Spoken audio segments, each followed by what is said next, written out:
My name is Daniel, I'm 32, and until last summer I thought family loyalty was something you could count on, especially with siblings. My sister Claire has always been the golden child.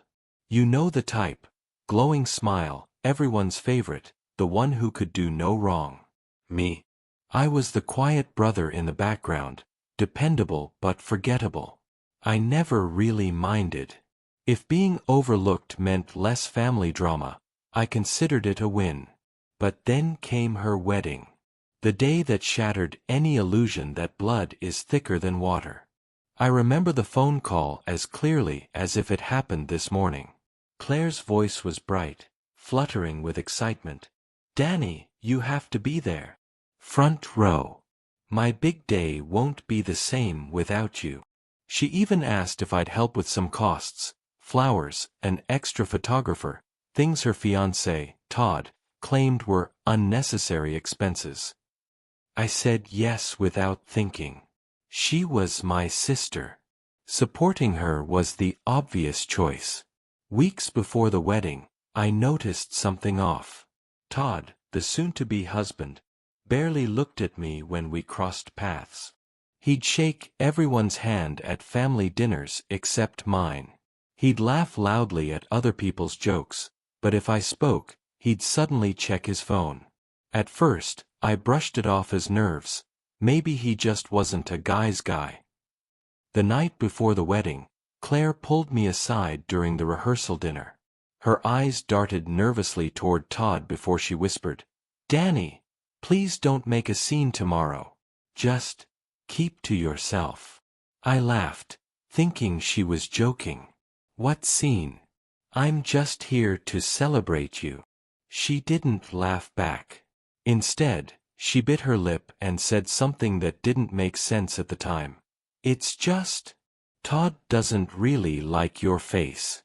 I blinked. "What?" She winced, as if repeating it would burn her tongue. "He says your expressions. I don't know, they put him off. He thinks you're judging him." I stared at her, waiting for the punchline, but her eyes were dead serious, filled with embarrassment and fear. I felt a cold weight settle in my chest. "So what are you saying, Claire? That I shouldn't come?" She didn't answer right away, just twisted her engagement ring around her finger, avoiding my gaze. Finally, she whispered, "Maybe just stay for the ceremony, then slip out quietly. It'll be easier for everyone." My stomach turned. Easier for everyone. Like I was some inconvenience. Some stain on her perfect wedding day. I wanted to argue, to tell her how insane this was, but the words stuck. And for the first time in my life, I realized, tomorrow, at my own sister's wedding, I wasn't truly welcome. And that was only the beginning. The morning of the wedding, I woke up with a knot in my stomach. I had barely slept, replaying Claire's words over and over. "He doesn't like your face." The more I thought about it, the more absurd it sounded. Who bans their own brother because of what? The shape of his jawline? The way his eyebrows move? It was laughable, except it wasn't. It was humiliating. Still, I got dressed. A navy suit, polished shoes, the tie Claire had picked out months earlier. I told myself I'd be there for her, no matter how Todd felt. Family meant showing up, even if you weren't wanted. When I arrived at the venue, the air was thick with perfume and chatter.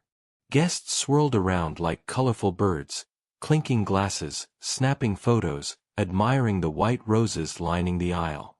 I tried to blend into the crowd, but people noticed. Claire's friends smiled politely, then whispered to each other the second I walked past. Todd's groomsmen looked me up and down with that smug grin men wear when they've already picked their side. Then Todd appeared.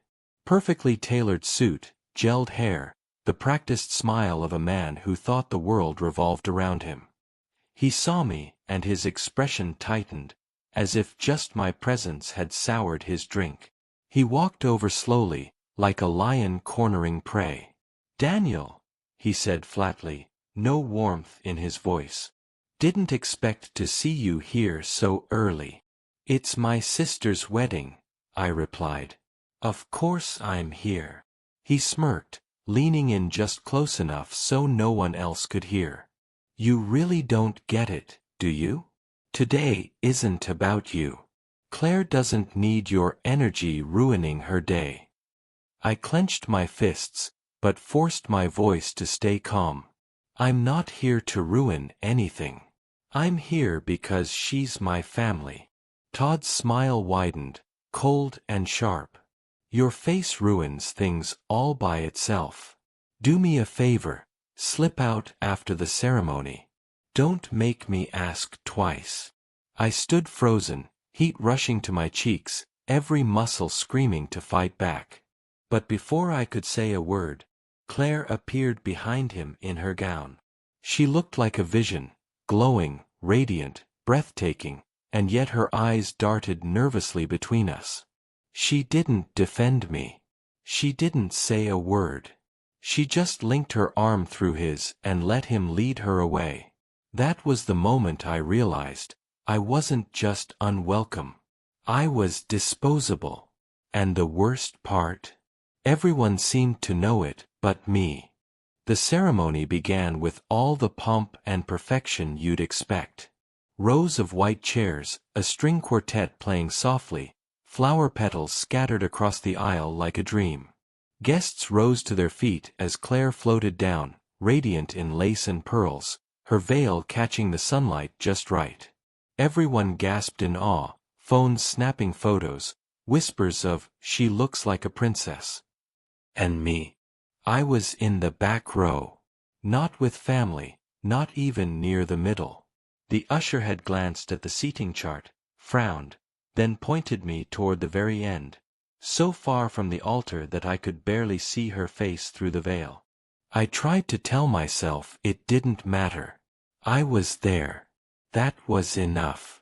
But as vows were exchanged and rings slipped onto fingers, I felt like a ghost. A spectator at my own sister's life, shoved to the shadows because Todd decided he didn't like the way I looked. When the officiant announced, "You may kiss the bride," the crowd erupted in cheers. Confetti flew, champagne corks popped, laughter filled the air. Families gathered for photos, everyone beaming. And then came the sting. "Okay, let's get the family pictures," the photographer called. Parents, cousins, uncles, aunts, all clustered near the altar. I started walking forward, heart pounding, finally ready to be part of the moment. But Todd's hand shot up like a stop sign.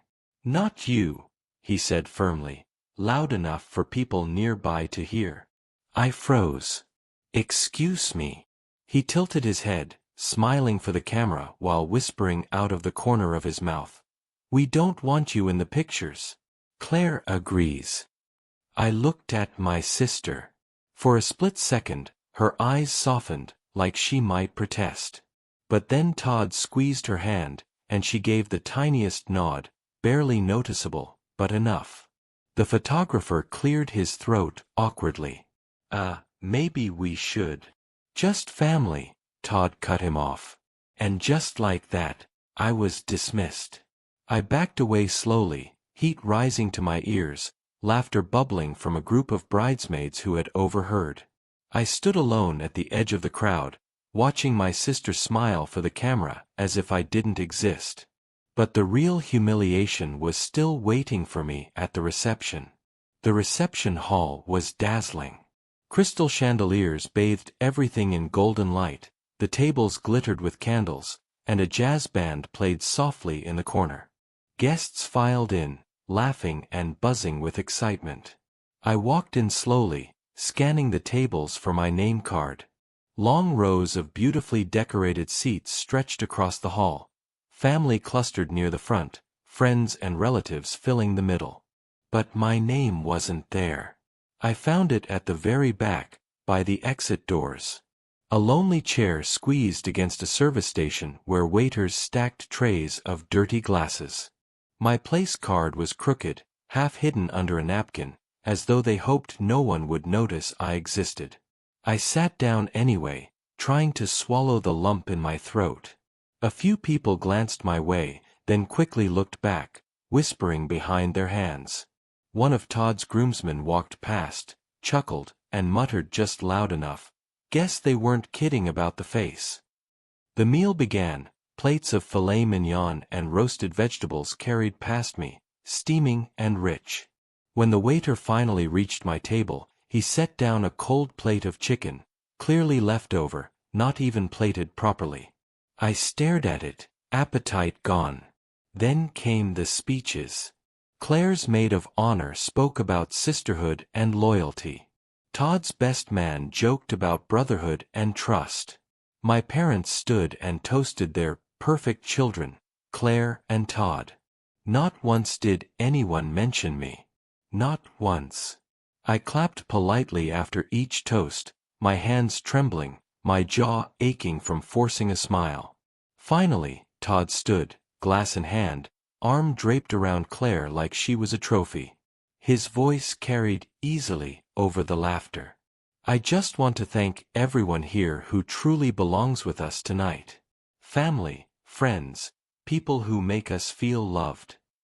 Then he paused. His eyes slid across the room until they landed on me. He raised his glass, smirk curling across his face.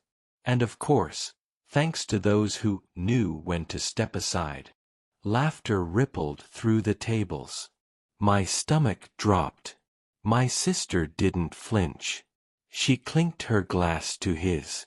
I sat there, frozen, realizing that this wasn't just Todd's cruelty. This was Claire's choice too. But I wasn't about to let this end quietly. The moment of reckoning was closer than anyone expected. I don't remember standing up. One second I was sitting there, pulse hammering in my ears, and the next my chair scraped loudly against the floor as I rose. Heads turned.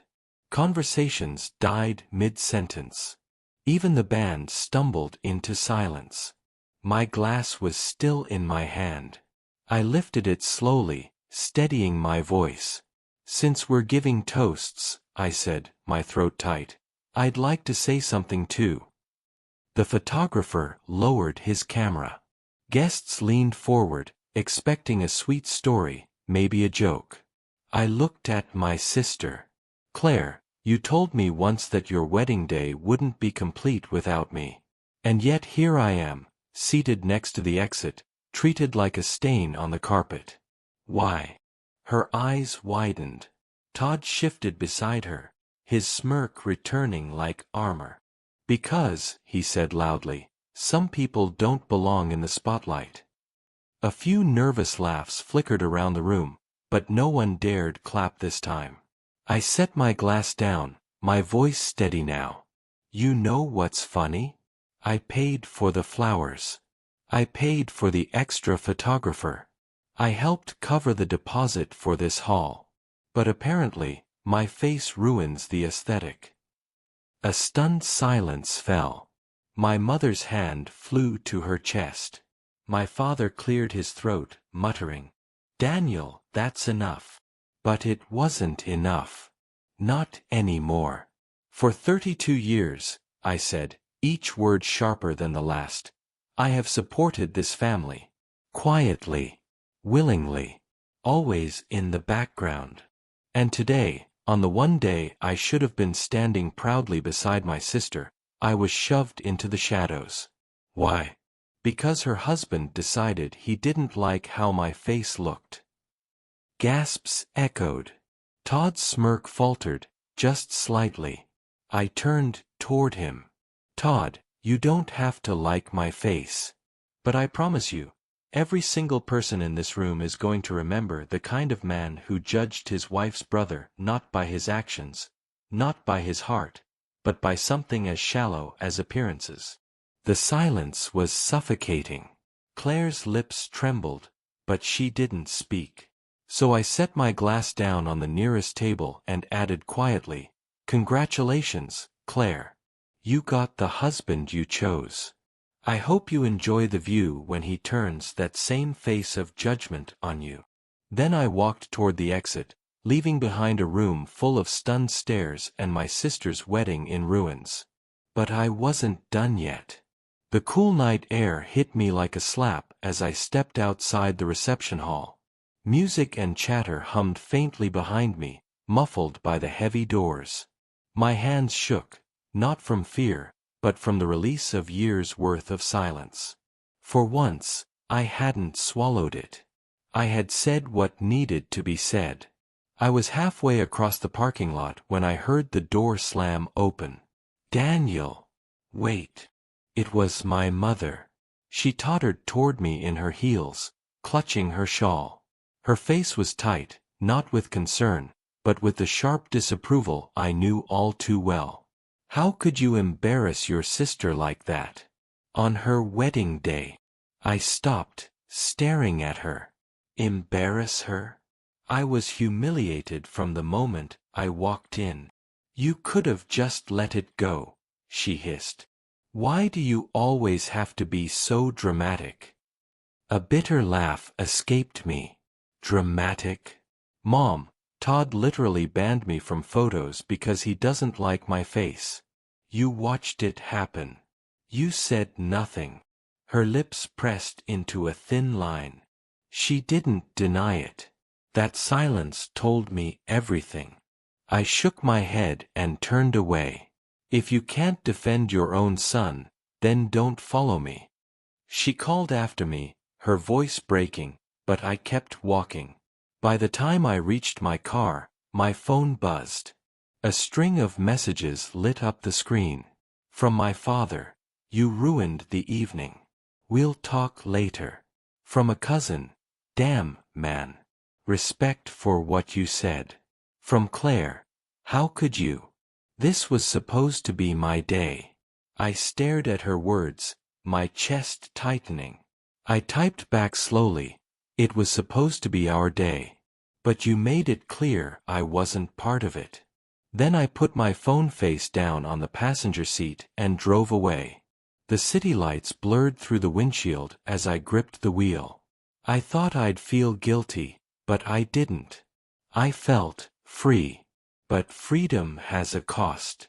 And within days, the cost became clear. The next morning, I woke up to chaos. My phone was buzzing non-stop. Missed calls, voicemails, dozens of texts. Half the family chat was furious at me, the other half suspiciously quiet. Word had spread fast. One voicemail from my dad was sharp and cold. Daniel, you've humiliated this family. You owe your sister an apology. Another from Claire was drenched in tears. You've ruined everything. Todd says he'll never forgive you. Why couldn't you just keep your mouth shut? But then, buried under the outrage, there were other messages. My cousin Lydia texted, honestly, you just said what everyone's been thinking. Todd's a control freak. Good for you. A friend of Claire's, someone I barely knew, messaged me privately. That was brutal, but you weren't wrong. People noticed how they treated you. For the first time, I realized my humiliation hadn't been invisible. People had seen it. They just hadn't spoken up. Later that afternoon, I went out for groceries, hoping to clear my head. That's when I ran into Aunt June in the parking lot. She pulled her cart alongside mine, her sharp eyes studying me.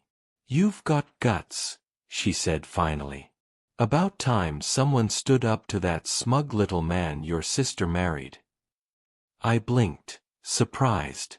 So, you don't think I was wrong? She scoffed. Wrong? Please. Everyone's been tiptoeing around Todd since day one. He thinks he's royalty. Claire's blind, but she'll learn. Her words gave me a strange mix of relief and dread. If even Aunt June could see it, how long before Claire saw it too? That evening, another text buzzed in. This time from an unknown number. Daniel, it's me. Please don't tell Claire I reached out. But I need to talk to you. About Todd. I stared at the screen, my pulse quickening. It was from one of Todd's groomsmen, and whatever he had to say would change everything. I hesitated before replying to the message. A part of me wondered if it was some kind of trap, another way to humiliate me, to twist the knife deeper. But curiosity won. I texted back. Where? Half an hour later, I was sitting in a quiet coffee shop, the kind where the hum of the espresso machine drowned out conversations. The door opened, and in walked Matt, one of Todd's groomsmen. I remembered him from the wedding. Tall, a little awkward, always hanging back instead of joining the loud laughter. He spotted me immediately, slid into the booth across from me, and lowered his voice. Look, I don't know you well. But what happened yesterday? That wasn't right. You didn't deserve it. I studied him carefully. Then why are you here? He leaned in, glancing around nervously. Because Todd isn't who you think he is. And Claire, she has no idea. My chest tightened. What are you talking about? Matt rubbed his face with both hands, sighing. Todd's been cheating. 4 months. With a girl from his gym. Half the groomsmen knew. We even warned him to cut it off before the wedding, but he just laughed. Said he'd marry Claire anyway because her family's money would make him comfortable. The words hit me like ice water. I shook my head slowly. You're saying he married my sister for money? And he's already cheating on her? Matt nodded grimly. That's exactly what I'm saying. And the way he treated you. That's who he really is. Controlling. Cruel. If someone doesn't warn her, she's going to find out the hard way. I sat there, my mind spinning. Rage burned in my chest, hot and sharp. For years I had stayed silent, swallowing my family's neglect. But this. Watching my sister walk into a life built on lies? No. Not this time. I looked Matt straight in the eye. If you're telling the truth, then I'll be the one to tell her. I don't care if she hates me for it. Matt exhaled, like he'd been carrying a weight for months. She needs to know. But if it comes from me, she won't believe it. If it comes from you, he shrugged. Maybe she'll listen. Maybe. Or maybe she'd cut me off forever. But either way, I knew what I had to do. I drove to Claire's apartment that same evening, my knuckles white on the steering wheel. The whole way there, my mind spun with doubts. What if Matt was lying? What if this was just another trick to make me look like the jealous brother? But deep down, I knew. The way Todd smirked, the way he controlled Claire, it all lined up. When she opened the door, she looked exhausted. Her makeup was smudged, her eyes red from crying. Daniel, she whispered, half shocked, half angry. Why are you here? Haven't you caused enough damage?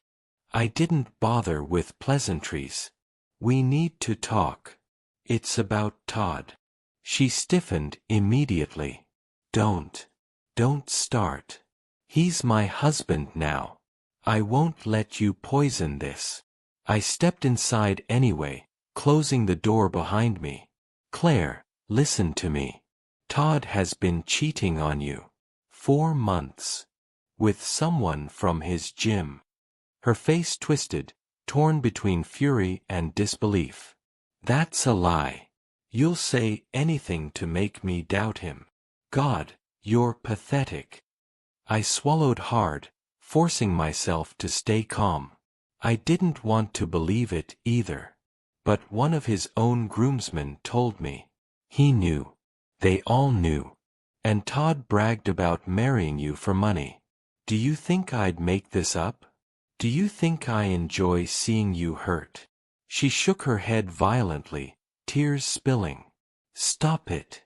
Just stop. I pulled out my phone and slid it across the table.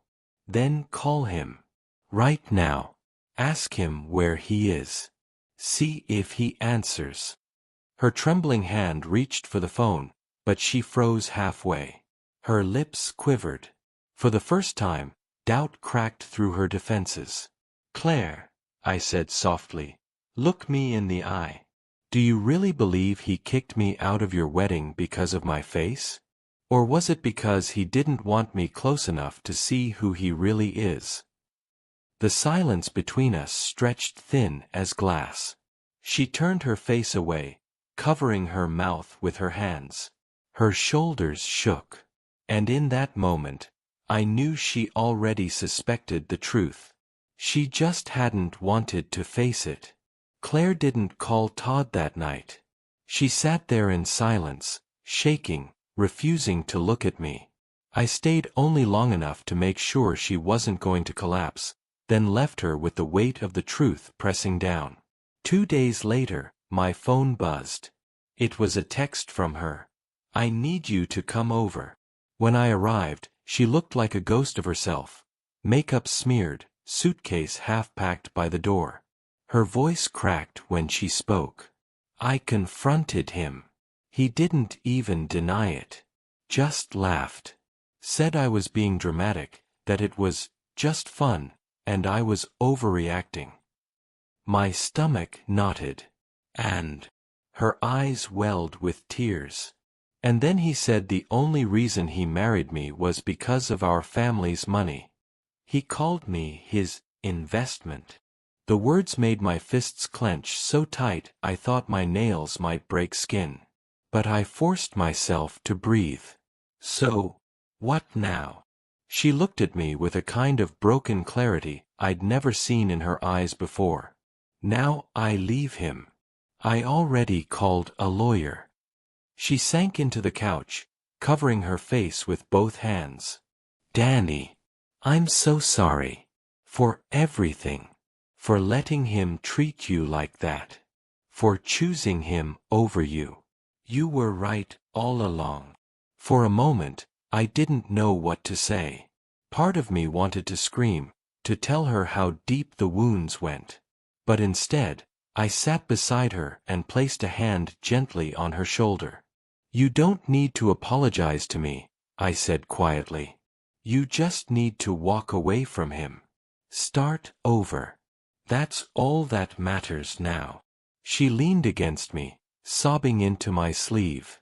For the first time in years, I felt like her brother again. Not invisible, not discarded, but needed. Later that week, she moved back into our parents' house temporarily. Todd showed up once, banging on the door, shouting her name. But Claire didn't budge. She stood by the window, watching him rage in the driveway until he finally left. When the silence returned, she whispered, "Thank you." And in that fragile moment, I realized something important. I had spent my whole life being the quiet one, the overlooked one. But when it mattered most, when my sister's future was on the line, I found my voice.